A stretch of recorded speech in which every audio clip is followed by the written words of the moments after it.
How's it going, everyone? Welcome back to Boylai Hobby Time. I had a lot of fun making this little rocket diorama last year, and I wanted to make another one like it. This time around though, I wanted it to be a missile fired from a submarine exploding out of the water. I started with a small gesso board, which will be my base, and then I broke out my box of missiles. I didn't know much about missiles before this video, and I still don't know much about missiles, but luckily for me this set came with an informational brochure with every missile on it. I'm sure it has some amazing facts about missiles for enthusiasts, but after pretending to read it, I folded it back up and I threw it in the box. But now I know where to go if I ever have a need for specific information about missiles. I immediately had a need for some specific information about missiles, and I forgot to reference the brochure. Instead, I asked Google what kind of missile is fired from a submarine, and this is what I came up with. I sawed off the bottom of the rocket because it started solid and I needed it to be hollow, and then I found another base of a different rocket with 4 nozzles on it, which I think will look nice combined with the LEDs. I drilled a center hole for the supporting rod, which will hold the missile at the right height above the base, and then I glued the 2 halves of the missile together using some plastic cement. Plastic cement is different than super glue in that it melts the plastic together rather than just sticking to each side. I just glued the body together for now, and I'll be gluing it to the bottom later. After that, I drilled a hole for the rod in the base. It was at this point that I swapped out the metal rod for a styrene tube, which would allow me to run a wire all the way from the rocket down to the battery, although it was a little bit more wiggly, but I should be able to mitigate that problem with some wire later. I drilled out the center of each of the cones on the bottom of the rocket, and then I copied those holes onto the base as well, before breaking out my LED filaments, which should be just the right size for the flames coming out of this rocket. To give the styrene tube the extra rigidity that I previously mentioned, I used a thicker enameled copper wire and I straightened it using my pin vise. After giving it a thorough twist, the wire was straight and ready to be cut to size. The enamel coating needs to be scraped off before anything can be soldered to this wire, so I scraped it and then threw it in my helping hands to get it ready to be connected to the filaments. I will be using 4 of them for this build.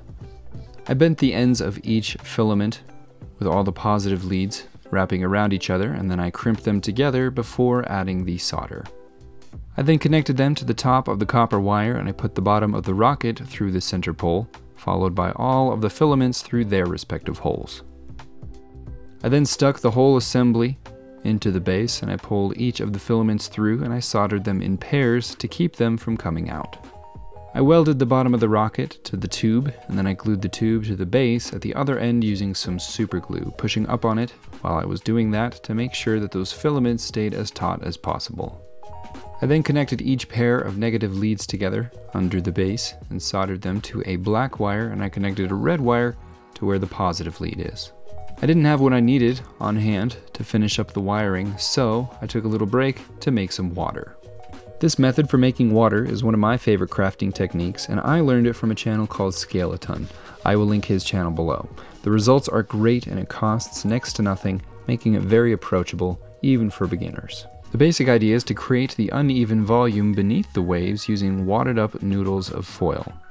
Once the base has mostly been covered with those little lumpy underwaves, you get one solid piece of foil to sit over the top. I obviously had to cut a small hole in mine to be able to fit over the lights. Once that upper layer of foil has been applied, you use your fingers to gently massage the foil into all of the waves. You don't have to use super glue for this, but it is important to get all the way to the edges and in between all the waves to prevent the foil from coming up where it shouldn't. Once fully coated, I put the foil in place. I pushed it down with my fingers for proper adhesion, and then I trimmed the sides. When that was nice and clean, I gave the foil a coat of Mod Podge, which will help add a layer of thickness and protection against any rips and tears. Something that we all know aluminum foil is very prone to. I then set the base aside for the Mod Podge to dry. I'm a dingus, and I forgot to do this before the LEDs were in place, keeping me from laying it flat on the table, so I had to carve out a spot for the switch using some unorthodox tools and methods, which is why it's such a mess. Luckily it's on the bottom and no one will ever see it. All that matters is that the switch works. I made a trip to the store to buy a battery housing, which is what I was missing yesterday. The next step was to glue it in place and finish up the rest of the wiring. I trimmed and stripped my wires, and then I ran the red wire from the battery housing to the switch, and then on to the filaments, and the black wire I wired directly to the battery housing. Once everything had been soldered and connected and protected with some heat shrink, the wiring was done. I then tested my circuit. I got a very nice, intense, and convincing rocket glow.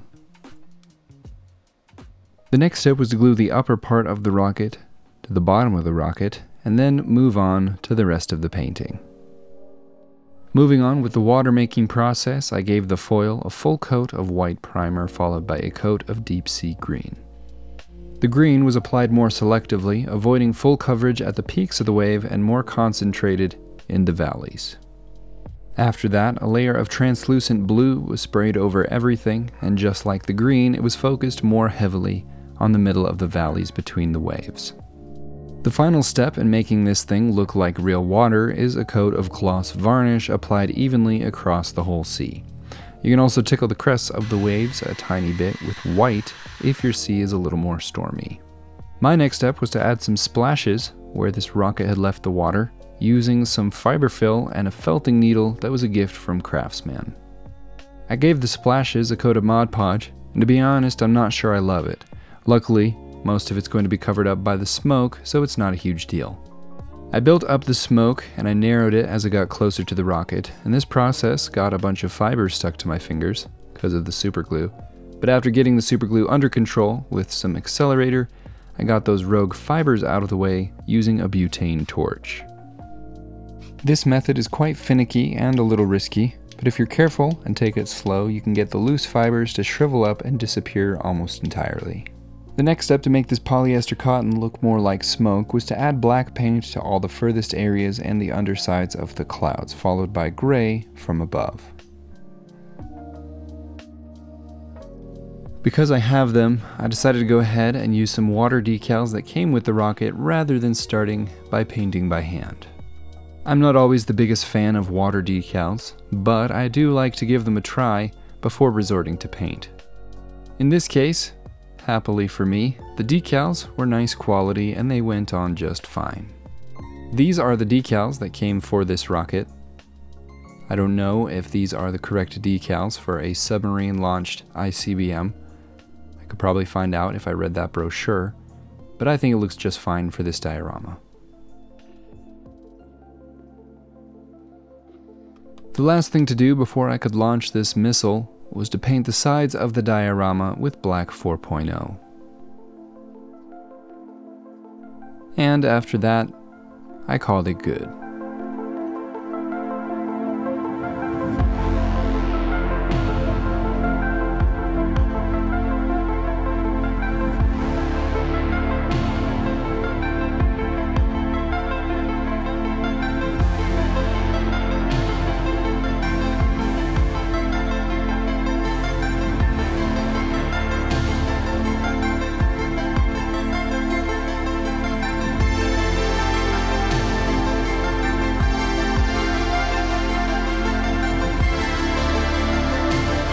That is it for this video. Thank you all so much for watching. Hope you enjoyed. Huge shout out as always to my patrons. You guys are the best. Have an awesome week, everyone. I'll see you next time.